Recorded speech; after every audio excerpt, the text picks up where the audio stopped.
எல்லாருடைய சார்பாக வந்து வெல்கம் பண்ணிட்டு வகுப்பு தொடங்குறோம். Sir welcome sir. அனைவருக்கும் வணக்கம். ரொம்ப நன்றிங்க சக்திவேல் சார். இன்னைக்கு ஒரு வித்தியாசமான ஒரு டாபிக் தான். ஏற்கனவே வந்து நம்ம சிஆர்பிஎஸ்ல நிறைய வந்து நம்ம பார்த்துருக்கோம், நம்ம மட்டும் ரெகுலரா எடுத்துட்டு இருக்கோம். இடையில ஒரு சேஞ்ச் ஓவர் இருக்கட்டும் அப்படிங்கறக்காக நம்ம தம்பிகளுக்கு வந்து கேட்டபோது வந்து இந்த மாதிரி ஏதோ ஒரு மைனர் ஆக்ட் வந்து எடுத்துக்கலாம், நம்ம நடைமுறையில் இருக்கக்கூடிய ஒரு மைனர் ஆக்ட் வந்து நம்ம ரெகுலரா வந்து பயன்படுத்திட்டு இருக்கோம். நீதிமன்றங்கள் ரெகுலரா வந்து இந்த ஆக்ட் வந்து எல்லா மாவட்ட நீதிமன்றங்கள்லயுமே வந்து பதிவாயிட்டு இருக்கும். இந்த மாதிரியான வழக்குகள் வந்து கண்டிப்பா இந்த சட்டத்தின் கீழே வந்து பதிவாயிட்டு இருக்கும். அந்ததுன்ட்டு Tamil Nadu property prevention of damage and loss act 1992 அப்படிங்கிற ஒரு சட்டத்தை பத்தி நம்ம இன்னைக்கு பார்க்கலாம். இதுல நம்ம இயல்பா வந்து ஒரு வித்தியாசமான ஒரு என்ன சொல்றது, ஒரு கோர்ட்ல சொல்லும் போது ஒரு வார்த்தையை வந்து உபயோகப்படுத்திட்டு இருப்போம், பப்ளிக் ப்ராப்பர்ட்டிஸ் அப்படிங்கறத சொல்லி நம்ம உபயோகப்படுத்திட்டு இருப்போம். ஆனா தலைப்பு பாத்தீங்க அப்படின்னு பாத்தீங்கன்னா Tamil Nadu property prevention of damage and loss act அப்படிங்கிறது தான் வந்து சட்டத்தோட இப்போது நம்ம பயன்படுத்தி இருக்கிற தலைப்பு. இது ஏன் நம்ம கோர்ட்ல வந்து என்ன சட்டத்துக்கு கீழே வந்து எஃப்ஐஆர் போட்டிருக்காங்க, இல்ல நம்ம வந்து அட்வொகேட்ஸ்குள்ள பேசும்போது பார்த்தோம் அப்படின்னு சொல்லிச்சுன்னா என்ன இதுக்காக வந்து போட்டிருக்காங்க அப்படிங்கறத வந்து நம்ம கேட்டிருப்போம். அப்படி பேசிட்டு இருக்கும்போது நம்ம என்ன சொல்லுவோம்னா பப்ளிக் ப்ராப்பர்ட்டிஸ் ஆக்ட் அப்படின்னு சொல்லி பிபிடிஎல் ஆக்ட் அப்படின்னு சொல்லி சொல்லுவோம். நம்ம எதுக்காக வந்து இந்த பப்ளிக் ப்ராப்பர்ட்டிஸ் அப்படிங்கறத வந்து நம்ம சொல்றோம்? யாராத்திற்கு வந்து இதை பத்தியான ஒரு அனுபவங்கள் இருந்துச்சுன்னா ஷேர் பண்ணிக்கலாம். ஒரு சின்ன டிஸ்கஷனோட நம்ம ஸ்டார்ட் பண்ணலாமே. பெரும்பாலும் சொல்லுங்க சார். பொது சொத்துக்கள் இல்லாம பொதுவெளியில் நிற்கிற அனைத்து வாகனங்களையும் அடித்தாலும் இந்த ஆக்ட் பொருந்தும். பொது சொத்துக்கள் இல்லாம அனைத்து இதுக்கும் இது பொருந்து வந்தது. ஆனா நம்ம பொதுவா சொல்லும் போது ஏன் வந்து நம்ம பப்ளிக் ப்ராப்பர்ட்டிஸ் ஆக்ட் அப்படிங்கறது வந்து நம்ம சொல்லிட்டு இருக்கோம் நம்ம வந்ததுங்க.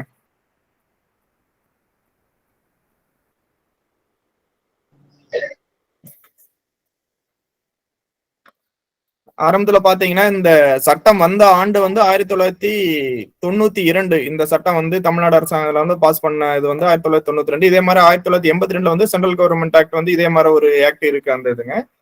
இப்ப இந்த 1992 ஆக்ட் வரும்போது பாத்தீங்கன்னா அதற்கான புற சூழ்நிலை வந்து நம்ம பார்க்கணும். எந்த ஒரு சட்டம் வருது அப்படின்னா, ஒரு ஸ்பெஷல் ஆக்ட் வருதுனாவே அதுக்கு பின்னணியில வந்து வெவ்வேறு ஒரு கண்டிப்பா ஒரு நாட்டுல ஒரு சம்பவம் நடந்திருக்கும், அதன் அடிப்படையில வந்திருக்கு. உதாரணத்துக்கு இப்ப நீங்க இந்த 2012 criminal amendment act sexual offence சம்பந்தமா போக்சோ ஆஃபென்ஸ் வருது அப்படிங்கிறதுக்குன்னா அது ஒரு முக்கியமான காரணம் பாத்தீங்கன்னா, நீங்க அந்த டெல்லியில நடந்தக்கூடிய அந்த பாலியல் வன்முறை சம்பவத்தின் அடிப்படையாக கொண்டு 2012ஆம் ஆண்டு நடத்தப்பட்டுச்சு. அதே மாதிரி அந்த ஈவ் டீசிங் ஆக்ட் 1997 ஆக்ட் பாத்தீங்கன்னா, சரிகசாங்கிற பெண் மரணம் வந்து ஈவ் டீசிங்ல இறந்த பெண்ணோட மரணம் வந்து தமிழ்நாட்டு அளவுல வந்து ஒரு பெரிய கொந்தளிப்பு ஏற்படுச்சு. சட்டம் வந்துச்சு. டான்பிட் ஆக்ட் அதே மாதிரிதான். இந்த இது பாத்தீங்கன்னா நீங்க 1992ஆம் ஆண்டு வர்றதுக்கு பாத்தீங்கன்னா தமிழ்நாடோட இடஒதுக்கீடு வரலாற்றோட வந்து இந்த சட்டம் வந்து ஒரு மிக ஒரு நெருக்கதலான தொடர்பு கொண்டிருக்கு. அந்த இதுன்ட்டு உங்களுக்கு பாத்தீங்கன்னா 1959 50களில் வந்து இடஒதுக்கீடு அப்படிங்கிற 1920களில் வந்து இடஒதுக்கீடுங்கிற வந்துச்சு. 51ல வந்து இடஒதுக்கீடு முதலாவது அரசியல் சட்ட திருத்த மசோதா எல்லாமே நிறைவேறிச்சு வந்துச்சு. அதுக்கப்புறம் பாத்தீங்கன்னா சட்டநாதன் கமிட்டி 1971க்கு அப்புறம் வந்து இடஒதுக்கீடு வந்து பிற்படுத்தப்பட்ட மக்களுக்கு வந்து 50% வந்து உங்களுக்கு அதிகரிக்கப்பட்டது. அதற்கப்புறம் இரண்டாவது பிற்படுத்தப்பட்ட ஒரு கமிஷன் வந்து 1982ல வந்து தன்னோட ரிப்போர்ட்டை வந்து சமர்ப்பிச்சதுக்கு அப்புறம் பாத்தீங்கன்னா 1986 87ல வந்து வன்னியர் அப்ப வந்து இப்ப இருக்கக்கூடிய பாட்டாளி மக்கள் கட்சி வந்து அப்ப வந்து கிடையாது. அந்த சமயத்துல பாத்தீங்கன்னா உங்களுக்கு வன்னியர் சங்கமா தான் வந்து உங்களுக்கு இயங்கிட்டு இருந்துச்சு. 1985 80களில் வந்து 85களில் வந்து வன்னியரமா சங்கமாயிட்டு இருந்த போது வன்னியர்களுக்கு வந்து தனி இடஒதுக்கீடு வேணும் அப்படின்னு சொல்லி போராடிட்டு வந்திருந்தாங்க. அந்த ஏன்னா வந்து பிற்படுத்தப்பட்ட மக்களையும் மிகவும் பிற்படுத்தப்பட்ட மக்களா வந்து மோஸ்ட் பேக்வேர்டு கிளாஸஸா வந்து இருக்கு, பேக்வர்ட் கிளாஸ்லயும் மோஸ்ட் பேக்வர்டு கிளாஸா வந்து இருக்காங்க அப்படின்னு சொல்லி ராமதாஸ் அவர்கள் தலைமையில் பல்வேறு சங்கங்கள் வந்து போராடிட்டு இருந்தாங்க. அந்த சமயத்துல பாத்தீங்கன்னா 1986 87ல வந்து ஒரு மிகப்பெரிய போராட்டத்தை வந்து அவர் ராமதாஸ் அவர்கள் வந்து அறிவிக்கிறாங்க. அந்த இதுல பாத்தீங்கன்னா கிட்டத்தட்ட ஒரு 17-20 பேரோ வந்து அந்த போராட்டத்துல வந்து காவல்துறை துப்பாக்கி சூடுல வந்து இறக்குறாங்க. பல்லாயிரக்கணக்கான பேர் வந்து சிறைக்கு போறாங்க. அந்த நேரத்துல பாத்தீங்கன்னா ஒரு இயல்பா சொல்றது பாத்தீங்கன்னா நம்ம இயல்பான வார்த்தைகளா ஒரு மரமெட்டி அப்படிங்கிற மாதிரி ஒரு கொள்ளைகள் டைம்ல வந்து அவரு சொல்லிட்டு இருப்பாங்க. அதற்கு மரமெட்டி அப்படிங்கிறதுக்கு ஏன் சொல்றாங்க அப்படின்னு காரணம்னா, உங்களுக்கு அந்த வட மாவட்டங்கள் பூரா இந்த வன்னியர் இடஒதுக்கீடு சம்பந்தமா வந்து மிகப்பெரிய ஒரு போராட்டம் வந்து எடுத்து போது என்னன்னா, அங்கங்க வந்து சாலைகள்ல மரங்கள் எல்லாம் வந்து வெட்டி போட்டாங்க. போராட்டம் வந்துட்டு இருந்துச்சு. மிகப்பெரிய ஒரு கொந்தளிப்பான சூழ்நிலைகள்ல வந்து ஏற்பட்டுச்சு. அதற்கப்புறம் வந்து 89ல கலைஞரா வர்றது அரசாங்கம் வந்ததுக்கு அப்புறம் பாத்தீங்கன்னா பிற்படுத்தப்பட்ட ஒரு மக்களுக்கு வந்து வந்து வன்னியரோட சேர்ந்து ஒரு 107 ஜாதிகளை வந்து இணைச்சு மிகவும் பிற்படுத்தப்பட்டோர் அப்படிங்கிற ஒரு தனி குழுவை ஏற்படுத்தி ரிசர்வேஷனுக்குள்ள சப் ரிசர்வேஷன் வந்து எம்பிசிக்கு அப்படின்னு சொல்லி 20% வந்து கொடுக்குறாங்க, பிசிக்கு 30% இருக்கு.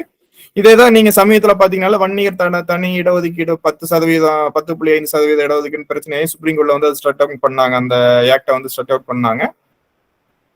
இது வந்து உங்களுக்கு இதனோட இதான் பேசிக்கான விஷயம். இந்த நேரத்துல என்னன்னா அதுக்கப்புறம் வந்து 1991 வந்து உங்களுக்கு ராஜீவ்காந்தி மே 21 1991 மே 21 வந்து ராஜீவ்காந்தி கொல்லப்பட்ட பிறகு வந்து மிகப்பெரிய ஒரு கலவரம் ஏற்படுது. இந்த திமுக சம்பந்தப்பட்ட மத்த எல்லாத்துலயும் வந்து பொது சொத்துக்கள் அளிக்கப்படுது, மத்த எல்லாமே அளிக்கப்படுது. அதனால என்ன தமிழ்நாடு அரசாங்கம் வந்து என்ன நினைக்குது அப்படின்னு சொல்லிச்சுன்னா, இந்த மாதிரி வந்து அரசியல் கட்சிகளுடைய போராட்டத்தின் போது வந்து பொது சொத்துக்கள் வந்து பெருமளவுல வந்து பஸ், கட்டிடங்கள், மரங்கள் இதெல்லாம் வந்து அழிப்புக்குள்ளாகப்படுது. அதனால வந்து அரசுக்கு மிகப்பெரிய இழப்பு ஏற்படுது.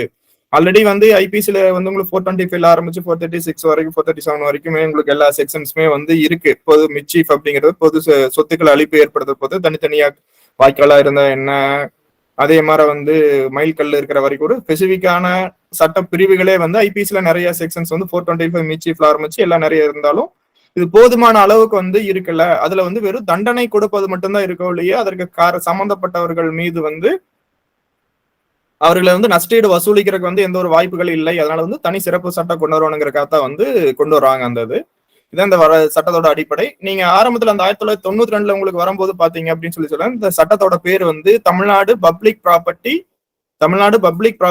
பிராக்கெட்ல வந்து prevention of damage and loss act 1992. அதாவது தமிழ்ல சொல்ல போச்சுன்னா தமிழ்நாடு சொத்துக்கள் பிராக்கெட்ல வந்து அழிப்பு மற்றும் இழப்பு தடுப்பு அழிப்பு மற்றும் இழப்பு தடுப்பு பிராக்கெட் க்ளோஸ் பண்ணி தடுப்பு சட்டம் 1992 அப்படிங்கிற பேர் தான் வந்துச்சு. அதாவது Tamil Nadu property prevention of damage and loss act அப்படிங்கறது தான் வந்து 1992 தான் வந்துச்சு. அதுக்கப்புறம் வந்து பல்வேறு பேர்ல வழக்குகள் பதிவு செய்யப்படும் போது என்னன்னா நிறைய வழக்குகள் வந்து இது தனியார் சொத்துக்கள் வந்து பாதிக்கப்படுது, வழக்குகள் பதிவு செஞ்சு போகும்போது பப்ளிக் ப்ராப்பர்ட்டிஸ் இருந்தா மட்டும்தான் வரும் அப்படிங்கிற ஒரு சட்ட சிக்கல்கள்லாம் வந்து நீதிமன்றத்துல பல வழக்குகள் வந்து விடுதலையான போது என்னன்னா 1994 வந்து சட்ட திருத்தம் வந்து இதுல கொண்டு வர்றாங்க. அந்த அப்ப என்ன சட்ட திருத்தம்னா அந்த பப்ளிக் அப்படிங்கிற வார்த்தையை வந்து எடுத்துடுறாங்க.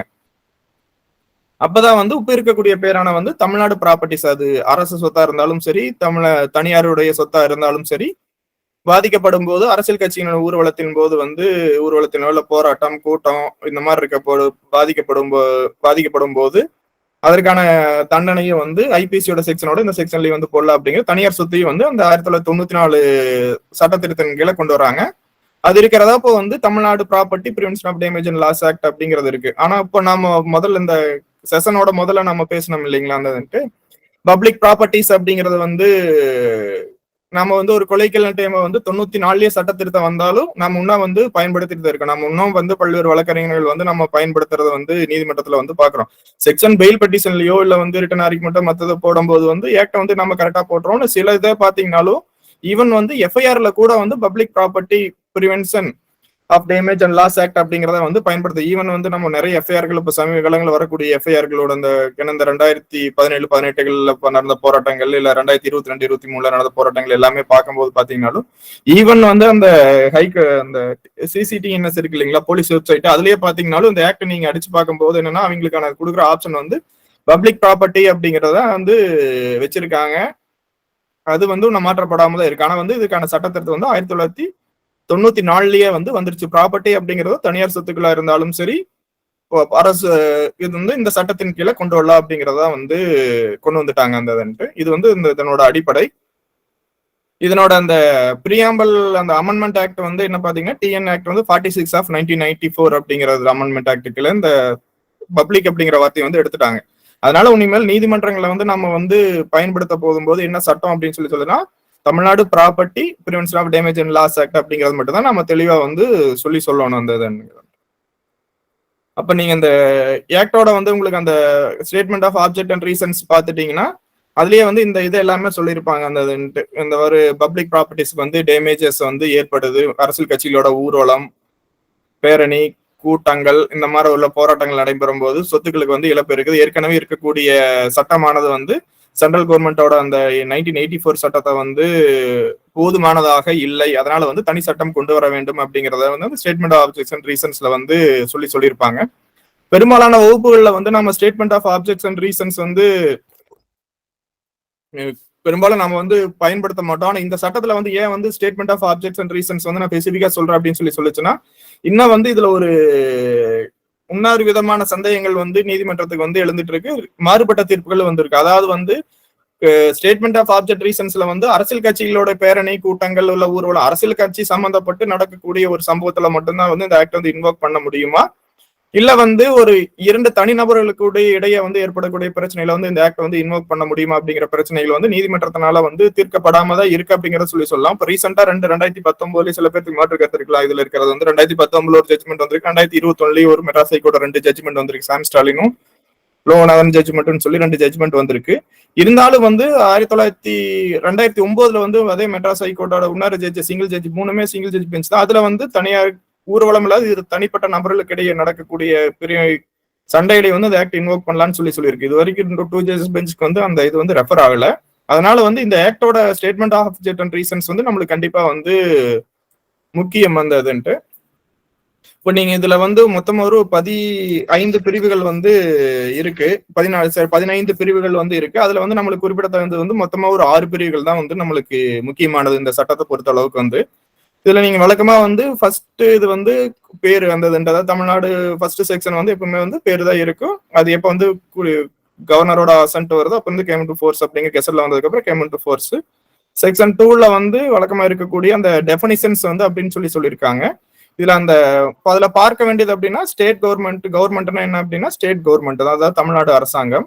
மிச்சீஃப் அப்படிங்கறதா வந்து நம்மளுக்கு 2 சப்கிளாஸ் 2ல வந்து மிச்சீஃப் அப்படின்னா வந்து அதை இழப்பு சேதம் அப்படிங்கறத பொறுத்த அளவுக்கு வந்து என்ன அப்படிங்கறது வந்து தனியா இதுல டெஃபினிஷன் கிடையாது. அதுக்கு எது டெஃபினிஷன் நீங்க பாத்தீங்கன்னா இந்திய தண்டனை சட்டம் 425ல மிச்சீஃப் அப்படிங்கிறது குறிப்பிட்டிருக்க என்ன பொருளோ அதே பொருள் தான் வந்து இந்த சட்டத்தின் கீழையும் வரும் அப்படின்னு சொல்லியிருக்காங்க. அடுத்தது வந்து செக்ஷன் 3 சப்கிளாஸ் 2 சப்கிளாஸ் 3ல பாத்தீங்கன்னா பொலிட்டிக்கல் பார்ட்டி அப்படின்னா வந்து எலெக்ஷன் கமிஷனோட 1968ஆம் ஆண்டு சிம்பிள் செலக்ஷன் சிம்பிள் ரெஜிஸ்ட்ரேஷன் இந்த சட்டத்தின் கீழே வந்து ரிசர்வேஷன் அமெண்ட்மெண்ட் ஆர்டர் 1968 கீழே பதிவு செய்யப்பட்ட கட்சிகள் அப்படிங்கறத வந்து சொல்லியிருக்காங்க. அடுத்து வந்து ப்ராப்பர்ட்டி அப்படிங்கறத நீங்க அதுல பாத்தீங்கன்னாலுமே வந்து எல்லாமே அதுல கூடிய டெஃபினிஷன்ஸ் அந்த 2 சப்கிளாஸ் 4ல வந்து ப்ராப்பர்ட்டி அப்படிங்கறது வந்து என்னென்னங்கிறத சொல்லியிருப்பாங்க. Property means any property movable or immovable or machinery owned by or possession of under control of the any person including central government, state government, local authority, TNEB electricity board, university of the state, cooperative society including Tamil Nadu cooperative society act, and any corporate body can constitute under any act passed by the parliament or legislative assembly of this act or any other corporation owned or controlled by the central government or the state government or any institution concern or undertaking or any company அப்படிங்கறதா வந்து சொல்லியிருப்பாங்க. இந்த இதுல பாத்தீங்கன்னா எந்த இடத்துலயுமே வந்து தனியார் சொத்துக்கள் அப்படிங்கிற வார்த்தைகளே வந்து வந்திருக்காது அந்த இதுலன்ட்டு. அதனாலதான் இப்போ வந்து ஒரு ரீசெண்டா வந்து நம்ம மெட்ராஸ் ஹைகோர்ட்ல வந்து ஒரு 2 ஜட்ஜ்மெண்ட்ஸ் வந்து சொல்லியிருக்காங்க.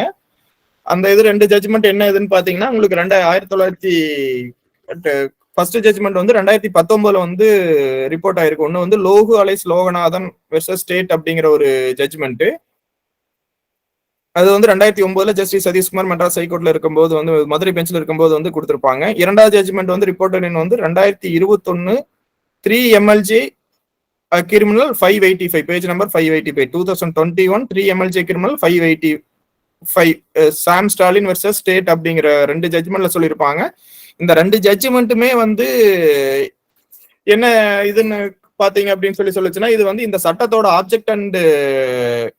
ஆப்ஜெக்ட்ஸ் அண்ட் ரீசன்ஸே வந்து ஒரு அரசியல் கட்சி சம்பந்தப்பட்டு நடக்கக்கூடிய பேரணி ஊர்வலங்களால் நடக்கக்கூடிய இழப்புகளுக்கு வந்து சரி செய்ய அதனோட இழப்புகளை மீட்டெடுப்பதற்கும் வந்து அதற்கு உரியவர்களுக்கு வந்து தண்டனை கொடுப்பதற்கான சட்டம் தான். இதுல வந்து 2 தனிப்பட்ட நபர்களுக்கு இடையே நடக்கக்கூடிய பிரச்சனைகளுக்கு இடையே வந்து இந்த சட்டம் வந்து பொருந்தாது. நீங்க வந்து இதுக்கான நார்மல் ஐபிசி செக்ஷன் தான் வந்து உங்களுக்கு அது தீயர் வச்சிருந்தாங்கன்னா உங்களுக்கு 436 அந்த மாதிரி செக்ஷன்ஸ் தான் வந்து உங்களுக்கு வரும் அப்படிங்கறத வந்து ஸ்பெசிபிக் அந்த 2 இதுலயுமே கொடுத்தா அந்த கேஸ்ல வந்து பிபிடியில கேளுக்கு போடப்பட்ட வழக்கை வந்து ரத்து பண்ணி விடுதலை பண்ணியிருப்பாங்க. அந்த 2 தீர்ப்புலையுமே வந்து அதாவது வந்து 2009 வந்து Logu alias Loganathan versus state அது புதுக்கோட்டை டிஸ்ட்ரிக்ட் கேஸ் அந்த ஜஸ்டிஸ் சதீஷ்குமார். அதே மாதிரி 2021 வந்து சாட் பாக்ஸ்ல போட்டிருக்காங்க சாம் ஸ்டாலின் வெர்சஸ் ஸ்டேட் அப்படிங்கிற ஜட்ஜ்மெண்ட் இந்த ஜஸ்டிஸ் சதீஷ்குமார் குரூப் அவரு கொடுத்த ஜட்ஜ்மெண்ட், 2 ஜட்ஜ்மெண்ட்டுமே வந்து பேஸ் பண்ணி தான் இப்ப வந்து பண்ணிட்டு இருக்காங்க.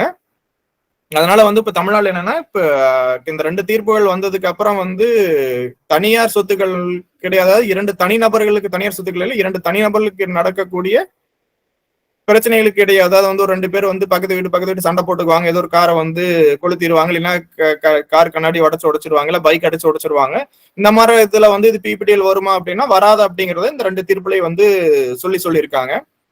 நீங்க வந்து ஒரு வித்தியாசத்தை வந்து பார்க்கணும். அதாவது வந்து தனி நபர்களுக்கு இடையே நடக்கக்கூடிய சண்டைகள் வேறு, அல்ல அது வந்து ஒரு பகுதி. இன்னொரு பகுதி வந்து அரசியல் கட்சிகள், அதாவது அரசியல் கட்சிகள், அரசியல் இயக்கங்கள், இவர்களுக்கு இடையே அந்த ஊர்வலம் ஏதோ ஒரு நடக்குது, அப்ப வந்து ஒரு கலவரம் ஏற்படுது, இல்ல வந்து ஒரு ஏதோ ஒரு மீட்டிங் நடத்திருக்குது, பிரச்சனை ஏற்படுது. அந்த நேரத்துல ஏற்படக்கூடிய தனியார் சொத்துக்கள், அதாவது பொது சொத்துக்கள் மற்றும் தனியார் சொத்துக்கள், அதற்கு வந்து இந்த சட்டம் பொருந்தும். அதாவது வந்து நீங்க இந்த சட்டத்துல பார்க்க வேண்டியது வந்து பொதுவான வித்தியாசம் என்ன அப்படின்னு சொல்லிச்சுன்னா, தனியார் சொத்துக்களுக்கு பொருந்தும், அரசு சொத்துக்களுடைய தனியார் சொத்துக்களுக்கும் இந்த சட்டம் வந்து பொருந்தும். இழப்பு ஏற்படக்கூடிய சேதங்களுக்கு கண்டிஷன் அப்படின்னு சொல்லியிருக்கேன். இது வந்து அரசியல் கட்சி சம்பந்தப்பட்டு இந்த பிரச்சனைகள் வந்து ஏற்பட்டிருக்கணும். இதுங்கிறது ஒரு பகுதி. இன்னொன்னு வந்து 2 தனிநபர்களுக்கு இடையே தனிப்பட்ட பிரச்சனை காரணமா வந்து ஒரு சொத்துக்கு வந்து பாதிப்பு ஏற்படும் போது இந்த சட்டம் பொருந்தாது அப்படிங்கறத வந்து இந்த 2 ஜட்ஜ்மெண்ட்லயும் வந்து சொல்லியிருக்காங்க. ஆனா நீங்க 2009 வந்து ஒரு ஜட்ஜ்மெண்ட் வந்து justice A Selvam, retired justice அவர் ஆயிட்டார். ஏ செல்வம் மதுரை ஹைகோர்ட்ல வந்து மதுரை பெஞ்ச்ல வந்து ரிட்டையர் ஆனார் ஜஸ்டிஸ் ஏ செல்வம் அப்படின்னு சொல்லி.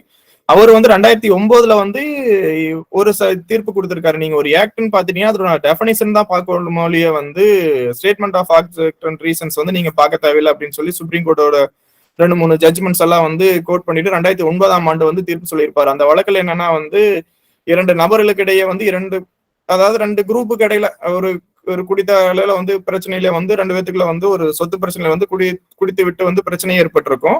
அதுல வந்து என்னன்னா கீழ்கோர்ட்ல வந்து எங்களுக்கு வந்து செஷன்ஸுக்கு நீங்க கமிட்டல் பண்ணிட்டீங்க பிபிடிஎல் ஆக்டா, இது வந்து அந்த பிபிடிஎல் ஆக்ட் நார்மல் ஐபிசி எஃபர்ட்ஸ் தான் ஒரு மேஜிஸ்ட்ரேட் கோர்ட்டுக்கு மாத்துங்க அப்படின்னு சொல்லி பெட்டிஷன் போடுறாங்க. அந்த பெட்டிஷன் வந்து லோயர் கோர்ட்ல டிஸ்மிஸ் ஆகும்போது ஹைகோர்ட்டுக்கு எடுத்துட்டு வராங்க. கிரிமினல் ரிவிஷன் வரும்போது அவரு ஜஸ்டிஸ் ஏ செல்வம் என்ன கோல் பண்றாங்க அப்படின்னு சொல்லிச்சுன்னா, இந்த மாதிரி statement of objects and reasons வந்து பார்க்க கூடாது, செக்ஸுவல் என்ன டெஃபினிஷன் இருக்கோ அது மட்டும் தான் பார்க்கணும். அதனால வந்து 2 தனிப்பட்ட நபர்களுக்கு இடையே வந்து சண்டை நடந்திருந்தாலும் அதுல வந்து இப்போ சொத்துக்கு வந்து தனியார் சொத்துக்கு வந்து சேதம் ஏற்பட்டிருந்தாலும் இந்த சட்டம் வந்து பொருந்தும். அதாவது வந்து சரியான சட்ட திருத்தம் வந்து கொண்டாடாத வரைக்கும் இது பொருந்தும் அப்படின்னு சொல்லி 2009 வந்து தீர்ப்பு கொடுத்திருக்காங்க. அதனால வந்து இந்த 2009 வந்து ஒரு தனிப்பட்ட பொருந்தும் அப்படிங்கிற தனிப்பட்ட நபர்களுக்கு ஏற்பட்ட பிரச்சனைகளில் வரக்கூடிய தண்டனைக்கும் சரி சொத்துக்கள் இழப்பிற்கும் வந்து இது பொருந்தும் அப்படின்னு சொல்லி 2009 வந்து அவரோட தீர்ப்பு இருக்கு. அதே மாதிரி 2019 21 வந்து இது பொருந்தாது அப்படிங்கிற தீர்ப்பு வந்து இருக்கு. அதனால வந்து கான்ஃபிடன்ட் ஜட்ஜ்மெண்டா தான் இருக்கு.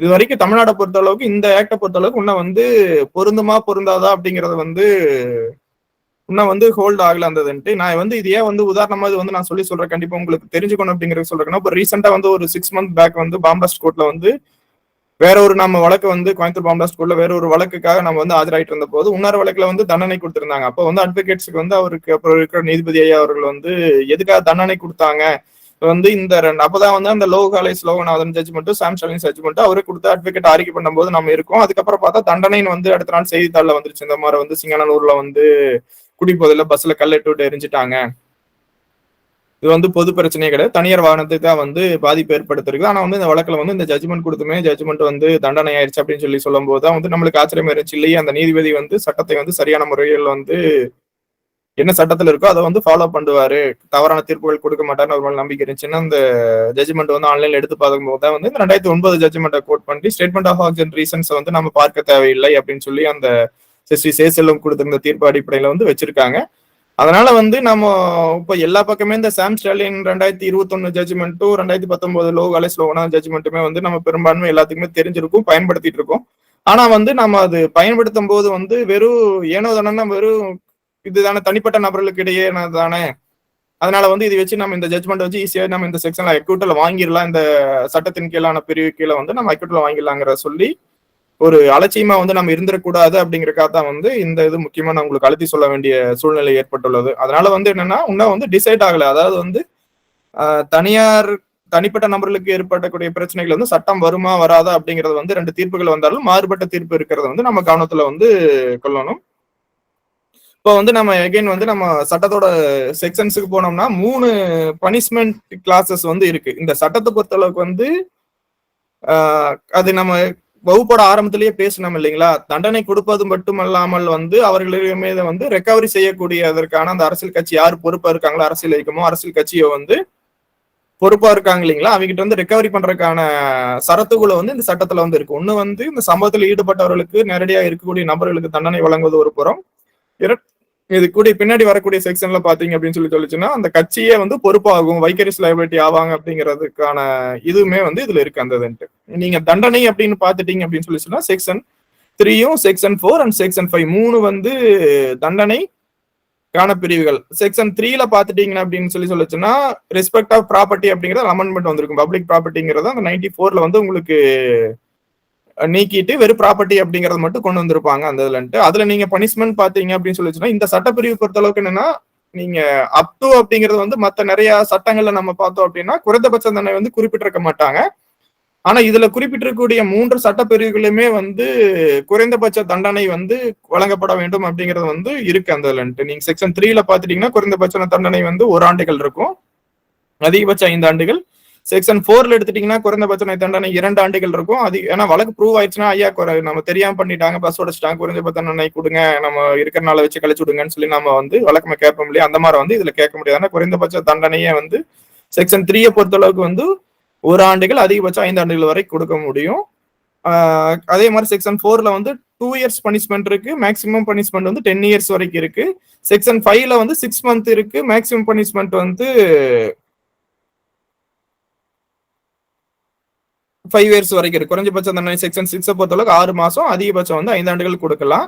இந்த 3 செக்ஷன்லயும் இன்னொரு எக்ஸப்ஷன் வந்து என்ன கொடுத்திருக்காங்க அப்படின்னா இதற்கு கீழே வந்து தண்டனை கொடுக்கலாம். ஆனா வந்து என்னன்னா ஸ்பெஷல் ரீசன்ஸ் வந்து நீங்க வந்து குறிப்பிடணும். ஏன் வந்து இந்த காரணத்துக்காக வந்து இந்த 1 ஆண்டுகளுக்கு குறைவானதா வந்து நீதிமன்றம் விதிக்குது அப்படிங்கறதுக்கான நீதிபதி வந்து ஸ்பெஷல் ரீசன்ஸா வந்து குறிப்பிட வேணும். நீங்க இந்த சொத்துக்களுக்கு சேதம் ஏற்படுறதுல வந்து இந்த 3 சட்டப்பிரிவுகள் இருந்தாலும் அதுக்கான ஏன் வந்து 3 செக்ஷன் போட்டிருக்காங்க, சாதாரணமா வந்து வச்சிருக்கலாமே, எல்லாமே பொருட்களுக்கு வந்து சேதம் ஏற்படுது. ஆனா வந்து ஏன் வந்து 3 தனித்தனி பிரிவு வச்சிருக்காங்களா, அதுல டிஃபரன்சியேட் வந்து பண்றாங்க. அந்த நீங்க செக்ஷன் 3ல பாத்துட்டீங்க அப்படின்னு சொல்லிச்சுன்னா உங்களுக்கு வந்து 100 ரூபீஸ் வந்து அதை வந்து சேத மதிப்பு ஏற்பட்டதுக்கு வந்து குறைஞ்சபட்சம் வந்து 100 ரூபாய்க்கு அதிகமாக 100 ரூபாயில அதுக்கு அதிகமாகவோ சேதம் ஏற்பட்டிருந்தா தான் வந்து இந்த சட்டத்தின் கீழே வந்து வழக்கு பதிவு செய்யப்படும். அந்த ஏற்பட்ட இழப்பானது வந்து 100 ரூபாய் குறைவா இருந்துச்சுன்னா அந்த செக்ஷன் வந்து இந்த ஆக்ட் வந்து பண்ண முடியாது அப்படின்னு சொல்லியிருப்பாங்க. இது வந்து செக்ஷன் 3யோட ஃபர்ஸ்ட் சப்செக்ஷன் பாத்தீங்க அப்படின்னு சொல்லிச்சுன்னா வந்து அந்த சேத மதிப்பு வந்து 100 ரூபாய்க்கு அதிகமாக இருக்க வேண்டும். அந்த செக்ஷன் சப்கிளாஸ் 2 பாத்தீங்க அப்படின்னு சொல்லிச்சுன்னா which he knows likely to cause a diminution to supply of water to the public or any person for any purpose or inundation or obstruction any public drainage. அதாவது வந்து நீர்வழி பாதையோ அல்லது வந்து பைப்போ அல்லது வந்து பப்ளிக் டிரைனேஜ் இருக்கக்கூடிய இது சேதப்படுத்தப்பட்டுச்சுன்னா செக்ஷன் சப்கிளாஸ் 3(1) வந்து வரும். நீங்க வந்து இந்த ஏன் வந்து நான் ஸ்பெசிஃபிக்கா வந்து இந்த ஒவ்வொரு சப்செக்ஷனும் வந்து நம்ம சொல்லிட்டு இருக்கோம் அப்படின்னு சொல்லிச்சுன்னா நீங்க நம்ம நடைமுறையில அந்த என்னோட அனுபவத்துல பார்க்க போதுன்னா ஜென்ரலா வந்து செக்ஷன் 3 அப்படிங்கறது போட்டு போயிருவாங்க. இல்லைன்னா வந்து தீவிர சேர்ச்சதுக்கு செக்ஷன் 3 அப்படிங்கறது வந்து போலீஸ் வந்து சார்ஜ் போட்டிருப்பாங்க. அது வந்து நீதிமன்றத்துல சார்ஜ் ஃப்ரேம் பண்ணும் போதே வந்து போலீஸ் சொல்லியிருக்காங்கன்னு சொல்லி அதன் அடிப்படையில அவசரத்துல வந்து பண்ணிட்டு போயிருவாங்க. அதன் அடிப்படையிலேயே வந்து நம்ம வந்து வழக்கின வந்து விடுதலை வாங்க முடியும். அதனால வந்து நீங்க ஒவ்வொரு சப்செக்ஷன் இதுல சொல்லியிருக்கிறது வந்து நம்மளோட அதுல இருக்கக்கூடிய ஃபேக்ட்ஸுக்கு வந்து இந்த செக்ஷன் சப்செக்ஷன் பொருந்துதா அப்படிங்கறத வந்து நம்ம இந்த ஆக்டை பொறுத்தளவு ஸ்பெசிஃபிக்கா பாத்துக்கணும். அதுக்காக வந்து நம்ம ஸ்பெஷலா நம்ம சொல்லிட்டு இருக்கோம் நம்ம அந்த இது. அதே மாதிரி வந்து அதான் சப்செக்ஷன் 2ல பாத்தீங்க அப்படின்னு சொல்லிச்சுன்னா ட்ரைனேஜ் வாட்டர் அப்படிங்கிறதுக்கு பொறுத்த அளவுக்கு வந்து சப்செக்ஷன் 2. சப்செக்ஷன் 3 சப்கிளாஸ் 3ல பாத்தீங்க அப்படின்னு சொல்லிச்சுன்னா பிரிட்ஜ், ரோடு அல்லது வந்து டிராவல் பண்ணிட்டு இருக்கிறவங்களுக்கு வந்து பாதிப்பு ஏற்பட்டுச்சுன்னா அப்படின்னு சொல்லிச்சுன்னா இந்த இது கீழே சப்செக்ஷன் 3 கீழே வந்து இந்த இது வரும். உங்களுக்கு வந்து இது மினிமம் பனிஷ்மெண்ட் வந்து 1 இயர், மேக்ஸிமம் பனிஷ்மெண்ட் வந்து 5 இயர்ஸ். நீங்க செக்ஷன் 4 எடுத்துட்டீங்க அப்படின்னு சொல்லிச்சுன்னா வந்து ஃபயர் ஆர் எக்ஸ்ப்ளோசிவ் சப்ஸ்டன்ஸை வந்து அதாவது வந்து தீ அல்லது வந்து வெடிப்பொருட்களால வந்து ஒரு சேதம் ஏற்படுத்தியிருந்தாங்க அப்படின்னு சொன்னா செக்ஷன் 4 வந்து இன்வோக் பண்ணுவாங்க. மற்றபடி சாதாரணமா வந்து கைகளாலேயோ மற்ற பொருட்களாலேயோ வந்து ஒரு பொருட்கள் சேதம் விளைவிச்சிருந்தாங்க அப்படின்னு சொல்லிச்சுன்னா செக்ஷன் 3 தான் வந்து அப்ளை ஆகும். இதே வந்து தீயின ஃபயர் ஆர் எக்ஸ்ப்ளோசிவ் சப்ஸ்டன்ஸ் மூலம் வந்து ஒரு பொருளுக்கு சேதம் ஏற்படுச்சுன்னா செக்ஷன் 4 கீழே அது வந்துடும். அதுல பனிஷ்மெண்ட் பாத்தீங்கன்னா அதுல 1 இயர் மினிமம் பனிஷ்மெண்ட், 5 இருக்கிறது வந்து 2 இயர்ஸ் அப் டு 10 இயர்ஸ் வரைக்கும் பனிஷ்மெண்ட் அப்படிங்கிறது வரும். செக்ஷன் 5 அப்படிங்கறதா வந்து செக்ஷன் 5ல என்னன்னு பாத்தீங்கன்னா வந்து மோட்டார் வெஹிக்கிள்ஸ், அதாவது காரு, பைக்கு இல்லைன்னா பஸ், இந்த மாதிரி எனி மோட்டார் வெஹிக்கிள்ஸ்ல வந்து டிராவல் பண்ணிட்டு இருக்கிற மோட்டார் வெஹிக்கிள்ஸ்க்கு வந்து கல்ல மூளை வந்து எரிஞ்சாங்க அப்படின்னு சொல்லி கல்லுட்டு எரிஞ்சு கல்லை வீசி சேதாரம் விளைவிச்சிருந்தாங்கன்னா அதுக்கு வந்து செக்ஷன் வந்து minimum punishment 6 month up to 5 years வரைக்கும் வரும் அப்படிங்கறது வந்து இந்த செக்ஷன் 5ல வந்து சொல்லியிருக்காங்க. செக்ஷன் 3ல வந்து சாதாரணமா பொருட்களுக்கு வந்து பொது சொத்துக்களுக்கு வந்து சேதம் விளைக்கிறது. அதே வந்து செக்ஷன் 4 வந்து ஸ்பெஷல் ப்ரொவிஷன் மாதிரி கூட நம்ம வச்சுக்கலாம். ஏன்னா ஃபயர் மூலமாவோ அல்லது வந்து எக்ஸ்ப்ளோசிவ் மூலமா சேதம் விளைச்சிருந்தா செக்ஷன் 4 அப்படிங்கிறது வரும். செக்ஷன் 5ல வந்து கல்ல, அதாவது மூவிங் டிரான்ஸ்போர்ட் வெஹிக்கிள்ல வந்து motor vehicle transport vehicle, motor vehicle பைக்கா இருக்கலாம், இல்லைன்னா வந்து ஒரு காரா இருக்கலாம், இல்லைன்னா வந்து கூட்ஸ் கொண்டு போற வெஹிக்கிள், அதாவது மூவ் பண்ணி இருக்கிற ரன்னிங்ல இருக்கக்கூடிய வெஹிக்கிள் மேல வந்து கல்ல எரிஞ்சா அப்படின்னு சொல்லிச்சுன்னா அதுக்கு வந்து செக்ஷன் 5 கீழே வந்து வரும். இந்த மூணுமே வந்து செக்ஷன் 3, 4, 5 வந்து பனிஷ்மெண்ட் கிளாஸஸ். அதுக்கப்புறம் செக்ஷன் 6 பாத்தீங்க அப்படின்னு சொல்லிச்சுன்னா ஸ்பெஷல் ப்ரொவிஷன்ஸ். இப்போ நம்ம வந்து ஏன் வந்து பெயில பொறுத்தளவுக்கு ஸ்பெஷல் ப்ரொவிஷன்ஸ் வைக்கிறாங்க அப்படின்னு சொல்லிச்சுன்னா இப்போ வந்து நம்ம பல்வேறு இதுக்கு முந்தைய வகுப்புல எல்லாம் மற்றவர்கள் எல்லாம் வந்து இந்த பெயில் கிளாஸ் எடுக்கும் போது நம்ம பார்த்துருப்போம். நீங்க மேஜிஸ்ட்ரேட் போனீங்கன்னா ரிமாண்ட் போதே நீங்க வந்து ஆர்கியூ பண்ணலாம், போதிய முகாந்திரம் இல்லை அப்படி என்றால் வந்து அப்பவே வந்து அவங்களுக்கு வந்து ஜாமீன்ல சொந்த ஜாமீன்லயோ இல்ல வந்து சூட்டி ஜாமீன்லயோ வந்து விடுவிக்க முடியும் அப்படிங்கறத வந்து ஆர்கியூமெண்ட் பண்ணலாம் அப்படிங்கிற அர்னேஷ்குமார் மற்ற கேஸ் எல்லாமே பார்த்துட்டு இருப்போம். ஆனா இதைய பொறுத்தளவுக்கு என்ன அப்படின்னு சொல்லிச்சுன்னா இந்த ஆக்ட் போட்ட வந்து பிபிக்கு நோட்டீஸ் கொடுக்காம அவர்களுக்கு நோட்டீஸ் கொடுத்து அவர்களோட ஆட்சேபனை கேட்காம வந்து பிணையில் விடக்கூடாது அப்படிங்கறதா வந்து special provision section 6 of special ப்ரொவிஷன்ல வந்து செக்ஷன் 6 ஆஃப் பிபிடி ஆக்ட்ல வந்து சொல்லியிருக்காங்க. அப்புறம் செக்ஷன் 7 பாத்தீங்கன்னா ஆர்டர் டு பே காம்பன்சேஷன் அப்படிங்கறத வந்து சொல்லியிருக்காங்க. இந்த ஆர்டர் டு பே காம்பன்சேஷன் அப்படிங்கறது வந்து எந்த அளவுக்கு ஒரு, அதாவது வழக்கினுடைய இறுதியில வந்து வழக்கு முசானதுக்கு அப்புறம் வந்து அவர் குற்றவாளிகளான தீர்மானிக்கப்பட்ட எதிரிகள் வந்து குற்றவாளிகளான தீர்மானிக்கப்பட்டதற்கு பிறகு வந்து காம்பன்சேஷன் கவர்மெண்ட் சொத்து இருந்துச்சுன்னா இவ்வளவு இழப்பீடு இருக்குன்னு சொல்லி அந்த சேத மதிப்பீடு கொடுத்திருப்பாங்க. அதன் அடிப்படையில வந்து பிரைவேட் இருந்தாலும் ஒரு பிரைவேட் ஆட்கள் கிட்ட வந்து என்ன சேத மதிப்பு அப்படி இருக்கிறதுங்கிறத வந்து வாங்கிட்டு அதன் அடிப்படையில வந்து அவர்களுக்கு வந்து அபராதம் விதிச்சு அதை வந்து உரிய நபர்களுக்கு, அரசா இருந்தா அரசுக்கும், மற்றவர்களா இருந்துச்சுன்னா தனியார் இருந்தா அவர்களுக்கு கொடுக்க வேணும் அப்படிங்கறத வந்து கொடுக்கணும் அப்படிங்கறத செக்ஷன் 7ல வந்து டீடைலா சொல்லியிருப்பாங்க. அதுல என்னன்னா அப்பீல் போட்டிருந்தாங்க அப்படின்னு சொல்லிச்சுன்னா அந்த அப்பீல் முடிகிற வரைக்கும் வந்து அவங்ககிட்ட டிஸ்கஸ் பண்ணக்கூடாது அப்படிங்கறதெல்லாம் வந்து அதுல விளக்கமா வந்து ஒவ்வொரு பிரிவுலையும் வந்து செக்ஷன் 7ல வந்து சொல்லியிருப்பாங்க.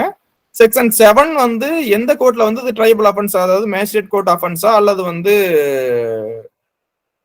செஷன்ஸா அப்படிங்கறத வந்து செக்ஷன் 7ல வந்து சொல்லியிருக்காங்க. நோ கோர்ட் செக்ஷன் 8ல வந்து சொல்லியிருக்காங்க power to try offence. No court inferior to that of a chief metropolitan magistrate or a court of session shall try any offence punishable under this act அப்படிங்கறது, அதாவது வந்து court of sessions எல்லாம் வந்து try பண்ணணும் அப்படிங்கறத வந்து சொல்லியிருக்காங்க.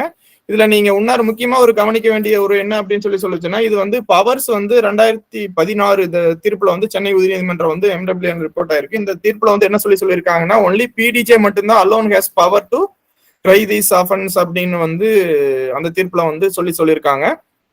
அதற்கு முன்னாடி பாத்தீங்கன்னா இந்த கேஸ், இந்த பிபிடிலுக்கான கேஸ் அனைத்துமே வந்து சப்கோர்ட்ல தான் வந்து, ஏன்னா உங்களுக்கு மேக்ஸிமம் பனிஷ்மெண்ட் 10 இயர்ஸ் தான், அதனாலதான் சப்கோர்ட்டுக்கு வந்து நடந்துட்டு இருந்துச்சு. இந்த 2016க்கு அப்புறம் வந்து பாத்தீங்கன்னா உயர்நீதிமன்ற தீர்ப்புக்கு பிறகு வந்து மாவட்ட நீதிமன்றத்துக்கு தான் வந்து இதனை விசாரிக்கிறதுக்கு வந்து அது PDJக்கு மட்டும் தான், மற்ற கோர்ட்டுக்கு வந்து மாற்றக்கூடாது அப்படிங்கிற மாதிரி சொல்லியிருந்தாங்க. அதுக்கப்புறம் எல்லா கேசஸுமே வந்து PDJல வந்து மாற்றப்பட்டது. அதற்கப்புறம் உங்களுக்கு 2020க்கு அப்புறம் பாத்தீங்க அப்படின்னு 2019க்கு அப்புறம் பாத்தீங்கன்னா அது கொஞ்சம் ரிலாக்ஸ் வந்து என்னன்னா ADJ கோர்ட்ஸ்க்கு வந்து இந்த கேசஸ் வந்து டிரான்ஸ்ஃபர் பண்ணலாம் அப்படிங்கறத வந்து சொல்லியிருப்பாங்க. அதனால வந்து இந்த பிபிடிஎல் ஆக்ட் வந்துட்டாவே வந்து செஷன்ஸ் கோர்ட் தான், அதாவது வந்து அடிஷனல் செஷன்ஸ் கோர்ட் தான். சப் கோர்ட்டுக்கு வந்து அசிஸ்டன்ட்டுக்கு வராது, அடிஷனல் சப் செஷன்ஸ் கோர்ட்டுக்கு மட்டும்தான் வந்து ஜூரிஸ்டிக்ஷன் இருக்குது அப்படிங்கறத வந்து சொல்லியிருக்காங்க. இதுல இந்த செக்ஷன் 9, 10, 9 பாத்தீங்கன்னா உங்களுக்கு liability to pay compensation in certain cases. Section 10 பாத்தீங்கன்னா claim for compensation. செக்ஷன் 11 வந்து authority to decide compensation. Section 12 வந்து recovery of compensation as arrear of land revenue அப்படிங்கறத பத்தியானது எல்லாமே சொல்லியிருப்பாங்க. 12A அப்படிங்கறது வந்து அந்த இதுக்கு அப்பீல். இது என்ன அப்படின்னு சொன்னீங்கன்னா இது வந்து எந்த அமைப்புகள் இருக்கு இல்லைங்களா, அதாவது கட்சிகள் இல்லைன்னா வந்து இயக்கங்கள் இவர்கள்ட்ட இருந்து வந்து வசூல் பண்றதுக்கான ப்ரொவிஷன்ஸா வந்து, அதாவது வைக்கரிஸ் லைபிலிட்டி அப்படிங்கறதா வந்து இந்த ப்ரொவிஷன்ஸ். நீங்க செக்ஷன் 9ல பாத்துட்டீங்கன்னா, notwithstanding anything contained in this act wherein offense punishable under this act has been committed during any procession, assembly, meeting, agitation, demonstration or any other activity organized by a political party or communal, language or ethnic group, it shall be presumed that the offense has committed by such political party or communal or language or ethnic group. Such political party or communal, language, ethnic group shall be liable to pay compensation. அதாவது வந்து இதுல இருக்கக்கூடிய அந்த பிரிசம்சன் அப்படிங்கிற, இப்ப நம்ம வந்து last hearing கூட நீங்க லாஸ்ட் சண்டேல வந்து ஜஸ்டிஸ் ஆனந்த் வெங்கடேஷ் அவர் ஐயா சொன்ன போது பாத்தீங்கன்னா உங்களுக்கு அந்த மே presume, self presume, conclusive proof section 4 பத்தி ஐயா சொல்லி அது வந்து ரிவர்ஸ் பர்டன் அப்ரூவ் எல்லாம் எக்ஸ்பிளனேஷன் வந்து கொடுத்திருப்பாங்க. இப்போ ஆன்லைன்ல இருக்காது, நீங்க எல்லாருமே கேட்டிருப்பீங்க. இந்த இடத்துல பாத்தீங்கன்னா இட் ஷெல் பிரிசியூம்டு தட் ஆஃபென்ஸ், அதாவது வந்து அந்த ஊர்வலத்துல வந்து நடந்திருக்கும் போது அதற்கான எந்த கட்சி வந்து அதற்கான ஊர்வலத்துக்கான அழைப்பு விடுதோ அந்த கட்சி தான் வந்து it shall be presumed that offence has been committed by such political party. அந்த அரசியல் கட்சியினாலதான் வந்து இந்த சம்பவம் நடைபெற்றது, இதற்கான இழப்புக்கு வந்து அவர்கள் தான் வந்து பொறுப்பு அப்படிங்கிறது கோர்ட் கேன் செல்ஃப் பிரிசியூம். அதாவது செல்ஃப் பிரிசியூம் அப்படிங்கறது வந்து அன்லெஸ் அதர்வைஸ் அதை கான்ட்ராடி ப்ரூவ் அப்படிங்கறத பொறுத்தளவுக்கு செல்ஃப் பிரிசியூம் அப்படிங்கறத வந்து எடுத்துக்கலாம் அப்படிங்கறத வந்து செக்ஷன்ல வந்து செக்ஷன் 9ல வந்து சொல்லியிருக்காங்க. எனக்கு தெரிஞ்ச அளவுக்கு வந்து தமிழ்நாட்டுல வந்து ஒரே ஒரு சம்பவத்துல மட்டும்தான் வந்து இந்த செக்ஷன் 9 வந்து இன்வோக் பண்ணிருக்காங்க. என்ன அப்படின்னா, இதே சேம் பாட்டாளி மக்கள் கட்சி வந்து மாதந்தோறும் அந்த பௌர்ணமி திருவிழா வேணும் அப்படின்னு சொல்லி ஒண்ணு நடத்துவாங்க. இல்ல ஒரு 4 ஆண்டுகளுக்கு முன்னாடி பாத்தீங்கன்னா இன்னொரு விடுதலை சிறுத்தைகள் கட்சி கூட வந்து பிரச்சனை ஏற்பட்டிருக்கு. அதாவது மரக்கான கலவரம்னு சொல்லுவாங்க நினைக்கிறேன். விழுப்புரமும் இங்க இருக்கின்ற மரக்கான கலவரம். அந்த நேரத்துல பாத்தீங்கன்னா ஒருத்தர் இறந்திருப்பாரு, நிறைய பொது சொத்துக்களுக்குள்ள வந்து இழப்பு ஏற்பட்டுச்சு. ஐ திங்க் இட்ஸ் வாஸ் இவர் ஜெயலலிதா அம்மையார் இருந்த போதே வந்து இது நடந்திருக்கு. அப்போ வந்து 2014-13 வந்து நடந்திருக்கும். அந்த சமயத்துல என்ன பண்ணாங்கன்னா, சீஃப் செக்ரட்டரி மூலம் வந்து அந்த கட்சிக்கு பாமகக்கு வந்து நோட்டீஸ் அனுப்பிச்சாங்க. அந்த நோட்டீஸ் வந்து ஹைகோர்ட்ல வந்து சேலஞ்ச் பண்ணிருந்தாங்க. அந்த பாமக கட்சி சார்பில் இந்த மாதிரி வந்து இழப்புக்கு வந்து எங்கிட்ட வந்து கேட்டிருக்காங்க, அந்த ஊர்வலத்தின் போது இழப்பு எங்கிட்ட இருந்து கேட்டிருக்காங்க, இதை வந்து ரத்து செய்யணும்னு சொல்லி கேட்டிருந்தாங்க. அந்த சமயத்துல உயர்நீதிமன்றம் வந்து செக்ஷன் 9 படி வந்து கவர்மெண்ட் எடுத்த நடவடிக்கைகள் வந்து சரியானதுதான். உங்களுக்கு ஏதாவது வந்து அதில் வந்து உங்களுக்கு ஏதாவது கிரீவன்ஸ் இருந்தாங்கன்னா நேரம் அந்த கமிட்டி முன்னாடி போய் அப்பீர் ஆகி இதுக்கு மாதிரி சம்பந்தம் இல்லை, இந்த மாதிரி சம்பவம் நடக்கலைங்கிறது அங்க போய் சொல்லுங்க, இது உயர்நீதிமன்றம் அந்த நோட்டீஸை பாஸ் பண்ண முடியாது அப்படின்னு சொல்லியிருக்காங்க. எனக்கு தெரிஞ்ச நாலேஜ் அளவுக்கு வந்து இந்த செக்ஷன் 9, 10, 11 வந்து 12 வந்து பயன்படுத்துறது அந்த ஒரு சம்பவத்துல மட்டும் தமிழ்நாடு அரசாங்கத்தை பொறுத்த அளவுக்கு வந்து பயன்படுத்தி இருக்காங்க. நம்ம முன்னாடியே வந்து செக்ஷன் 7ல பார்க்க போனது பாத்தீங்கன்னா, அந்த சம்பவத்தில் நடைபெற்ற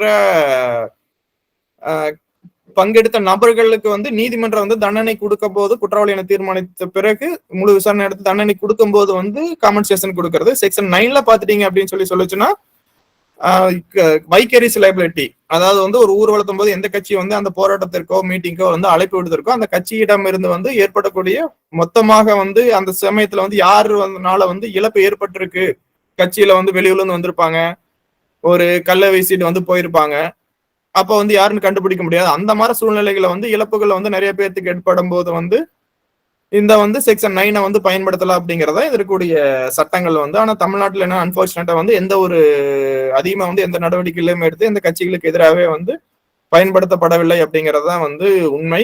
உங்களுக்கு இந்த 2019 கோயம்புத்தூர்ல பாத்தீங்கன்னா அந்த இந்து முன்னணியை சார்ந்த சசிகுமார் பேச்சாளர் வந்து கொல்லப்பட்டிருப்பார். அந்த நேரத்துல பாத்தீங்கன்னா அந்த காலையில ஊர்வலம் போகும்போது சாயங்காலம் வரைக்குமே கலவரம் நடந்திருக்கும். கிட்டத்தட்ட ஒரு 500 எஃப்ஐஆர்கள் வந்து கோவை மாவட்டத்துல வந்து பதிவாச்சு. அந்த சமயத்துல கூட ஒரு சில அமைப்புகள் வந்து இவர்கள் அந்த இந்து முன்னணியிடம் வந்து வசூல் செய்யணும்னு சொல்லி நோட்டீஸ் எல்லாம் அனுப்பிச்சு ஹைகோர்ட்லயே கேஸ் போட்டிருந்தாங்க அதுலன்ட்டு. அந்த நேரத்துல பாத்தீங்கன்னா ஹைகோர்ட் வந்து அந்த ரெப்ரசன்டேஷன் நீங்க கன்சிடர் பண்ணணும் கோயம்புத்தூர் டிஸ்ட்ரிக்ட் கலெக்டருக்கு வந்து உத்தரவு போட்டிருந்தாங்க. அதற்கு மேல வந்து பெரும்பாலும் எந்த நடவடிக்கை எடுக்கல, அந்த இயக்கங்களை வந்து அந்த கஸ்டடி வாங்குறதுக்கான முயற்சிகள் எதுவுமே வந்து எடுக்கலைங்க அந்த இதுன்ட்டு. இது வந்து ஒரு செக்ஷன் இந்த 12A வரை 12 அடுத்தது வந்து 12க்கு அப்புறம் பாத்தீங்கன்னா 12A வந்து அப்பீல். இதுக்கப்புறம் வந்து யார்கிட்ட வந்து அவங்க அந்த அத்தாரிட்டிக்கு அப்புறம் வந்து யார்கிட்ட வந்து அப்பீல் போய்க்கலாம் அப்படிங்கறத வந்து சொல்லியிருக்காங்க. அப்புறம் செக்ஷன் 13 வந்து பவர் டு மேக் ரூல்ஸ், இது கீழே வந்து ரூல்ஸ் 14 சேவிங் ரிப்பீல் வந்து 1982ல வந்தக்கூடிய Tamil Nadu public property prevention of destruction and loss act வந்து ரிப்பீல் பண்ணிருக்காங்க. இந்த 92 ஆக்ட் வந்ததுக்கு அப்புறம் 82 ஆக்ட் வந்து ரிப்பீல் பண்ணிருக்காங்க. இதுதான் வந்து இதனுடைய அடிப்படை. அதனால வந்து இந்த சட்டத்தை பொறுத்த அளவுக்கு வந்து நம்ம ஒரு அடிப்படையான ஒரு 4 விஷயங்களை வந்து நம்ம வச்சுக்கணும். அதாவது வந்து பப்ளிக் ப்ராப்பர்ட்டி கிடையாது, பிரைவேட் ப்ராப்பர்ட்டி இதுல இன்க்ளூட் ஆகும். இரண்டாவது விஷயம் வந்து அந்த கண்டெண்டபிள் இஷ்யூ, அதாவது வந்து இது வந்து 2 கட்சிகள் ஊர்வலத்தும் போது, இயக்கங்கள் ஊர்வலத்தும் போது நடக்குதா, இல்ல வந்து தனிப்பட்ட நபர்களுக்கு இடையே நடக்குது, அதுல வந்து மாறுபட்ட தீர்ப்பு இருக்குது. அது நீங்க உங்க கேஸுக்கு தகுந்த மாதிரி நீங்க அது கொண்டு போய்க்கலாம். கம்ப்ளைண்ட் இருந்தாலும் சரி, இல்ல அக்யூஸ்டா இருந்தாலும் சரி, உங்க கேஸுக்கு தகுந்த மாதிரி நீங்க அந்த 2-3 ஜட்ஜ்மெண்ட்களை நீங்க பயன்படுத்திட்டு கொண்டு போய்க்கலாம். அப்புறம் நீங்க அடுத்த இதுன்னு பாத்தீங்கன்னா செக்ஷன் பனிஷ்மெண்ட் கிளாஸ்ல பாத்தீங்கன்னா உங்களோட அந்த உங்க கம்ப்ளைண்டா இருந்தாலும் சரி, இல்ல உங்களுக்கான வழக்கடி, அதாவது எதிரி உங்க சார்பில் நீங்க ஆஜராகும் போது பாத்தீங்கன்னா செக்ஷன் 3ல வருமா, 4ல வருமா, 5ல வருமா, 3லயும் 3 செக்ஷன் இருக்கு, எது பொருந்தி வரும் அப்படிங்கறத வந்து நீங்க அதுக்கான டெஃபினிஷன் வந்து பாத்துக்கிறது. அதே மாதிரி பெயிலும் போது பாத்தீங்கன்னா வழக்கமா பிபிடிஎல் பாத்தீங்கன்னா எல்லா பிடிஜியுமே பெயிலுக்கு நீங்க மூவ் பண்ணும்போது ஹை கோர்ட் இருந்தாலும் டெபாசிட் கட்டுங்க அப்படின்னு சொல்றது வந்து இந்த செக்ஷன் 7ஓட அடிப்படையில தான் வந்து சொல்றாங்க. ஆனா பல்வேறு உயர்நீதிமன்ற உச்ச நீதிமன்றங்கள் தீர்ப்புகளின் போது ஒரு பெயில் கண்டிஷன் போது நீங்க வந்து இது காம்பன்சேஷன் கொடுக்குற மாதிரி வந்து அமௌண்ட்டை டெபாசிட் பண்ணுங்க, லாஸ் ஆச்சுன்னா அது அமௌண்ட் டெபாசிட் பண்ணுங்க அப்படிங்கறத வந்து நீங்க கோர்ட் இம்போஸ் பண்ணக்கூடாது, ஒனரஸ் கண்டிஷன் இம்போஸ் பண்ணக்கூடாதுங்கிறது பல்வேறு தீர்ப்புகள் வந்து உயர்நீதிமன்ற உச்ச நீதிமன்றம் சொல்லியிருக்காங்க. ஆக்சுவலா செக்ஷன் 7ல பாத்தீங்கன்னா நீங்க வழக்கு விசாரணை, சாட்சிகள் விசாரணை முடிந்து தண்டனை கொடுக்கப்படும் போதுதான் வந்து காம்பன்சேஷனை வந்து சொல்லணும் ஒழிய அப்படின்னு சொல்லியிருக்காங்களோ ஒழிய வந்து நீங்க பெயிலும் போதே வந்து நீங்க வந்து ஒரு ஃபைன் இம்போஸ் பண்ணுங்க, கட்ட சொல்லி டெபாசிட் பண்ண சொல்லுங்க அப்படிங்கறது வந்து சட்டத்துல எந்த இதுவுமே கிடையாது. ஆனா தமிழ்நாடுல நார்மலா எல்லா நீதிமன்றங்கள்லயுமே வந்து ஒரு பிபிடிஎல் ஆக்ட் நம்ம பெயில் போனோம்னாவே நீங்க அந்த எவ்வளவு டேமேஜ், 1 லட்சம் இருக்கு, 5 பேர் இருக்கிறீங்களா, ஆளுக்கு 20,000 1 லட்சம் வந்து நீங்க நீதிமன்றத்துல கட்டிருங்க பெயிலும் போது அப்படிங்கறதான் சொல்லி கேட்டிருக்காங்க அந்த இதுன்ட்டு. ஆனா அந்த மாதிரி போடக்கூடாதுங்கிறது நீங்க தாராளமா சேலஞ்ச் பண்ணலாம். அந்த இதுன்ட்டு நம்ம மேலமா சமூகத்தில் ஈடுபட கிடையாது சொல்லியிருக்காங்கிறது வந்து நீங்க பெயில் ரூல்ஸை வச்சுட்டு நீங்க தாராளமா வந்து நீதிமன்றத்துல வந்து வழக்காடல, இல்ல அப்பீல் போறதுனா கூட நீங்க வந்து போலாம். இது 3வது இதுன்ட்டு. அடுத்தது பாத்தீங்கன்னா அந்த கட்சிகள், அதாவது அரசியல் இயக்கங்களுக்கு செல்ஃப் பிரிசியூம், அந்த கட்சிகள் தான் வந்து அந்த இழப்புக்கு வந்து பொறுப்பெடுக்கணும் அப்படிங்கறது வந்து பிரிசம்சன் வந்து அந்த கட்சினாலதான் ஏற்பட்டது அப்படிங்கிறது பிரிசம்சன் வந்து லீகல் பிரிசம்சன் வந்து நீங்க எடுத்துக்கலாம் அப்படிங்கறதா வந்து செக்ஷன் 9ல வந்து சொல்லியிருக்காங்க. 10-11 வசூல் பண்றதுக்கான ப்ரொவிஷன்ஸ் இருந்ததுன்ட்டு. இதுதான் இந்த சட்டத்தினுடைய Tamil Nadu property prevention of damage and loss act 1992ஓட அடிப்படைகள். இது ஓரளவுக்கு வந்து ஒரு கம்ப்ளீட் பண்ணியிருக்கேன் அப்படிங்கிற ஒரு நம்பிக்கையோட இந்த வகுப்பை முடிச்சுக்கலாம். அடுத்து கேள்விகள் ஏதாவது இருந்துச்சு அப்படின்னு சொல்லிச்சுன்னா நம்ம பார்க்கலாங்க.